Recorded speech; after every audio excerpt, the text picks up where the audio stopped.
আসসালামু আলাইকুম সুপ্রিয় দর্শকবৃন্দ, এই মুহূর্তে দেশ ও দেশের বাইরে থেকে যারা আজকে আমাদের এই ভিডিওটি দেখছেন সকলকে আন্তরিক প্রীতি এবং শুভেচ্ছা জানাচ্ছি। দর্শকবৃন্দ, যেই ঘাসটি আপনাদেরকে দেখাচ্ছি এটি মূলত ইন্দোনেশিয়ান স্মার্ট নেপিয়ার হাইব্রিড ঘাস।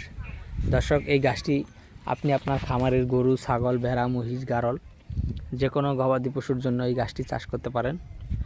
দর্শক, এটি মূলত আপনার যারা ক্ষুদ্র খামারি কিংবা নতুন খামারি তাদের চাষ করা দরকার। তার কারণ হলো, আপনার যারা নতুন করে খামার শুরু করবে, দেখা যায় আপনার জারা ঘাস কিংবা পাকচন ঘাস বা লাল পাকচন ঘাস যদি লাগায়, তাহলে দেখা যায় আপনার ওই ঘাসগুলো অল্প কিছুদিন হলেই আপনার ঘাসের গোড়ালি শক্ত হয়ে যায়, অর্থাৎ টাইট হয়ে যায়।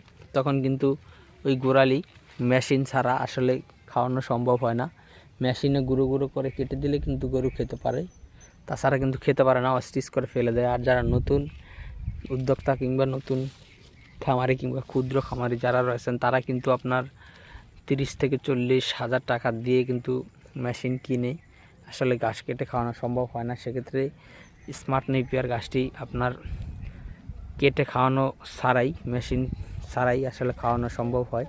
তার কারণ হলো, এটি আপনার দীর্ঘদিন নরম থাকে এবং এই ঘাসটি আপনার টাইট হয় কম, অর্থাৎ শক্ত হয় কম। সে কারণে আমি বলছি এটি মেশিন ছাড়া খাওয়ানো সম্ভব হয় একেবারে আগা থেকে গোড়া পর্যন্ত।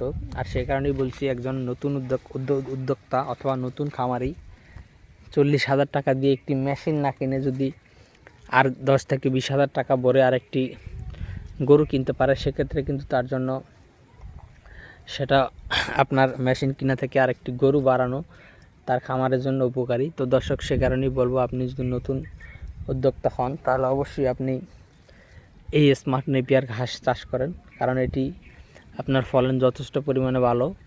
যদিও এই গাছটিতে অন্যান্য ঘাসের থেকে 15 দিনের মতো সময় বেশি নেয় গাছটি কাটতে। তো দর্শক, আপনি আপনার যে কোনো খামার ভিত্তিক পরামর্শ অথবা যে কোনো ঘাসের কাটিংয়ের জন্য অবশ্যই আমাদের স্ক্রিনে দেওয়া নম্বরে যোগাযোগ করবেন। সকলকে অসংখ্য ধন্যবাদ।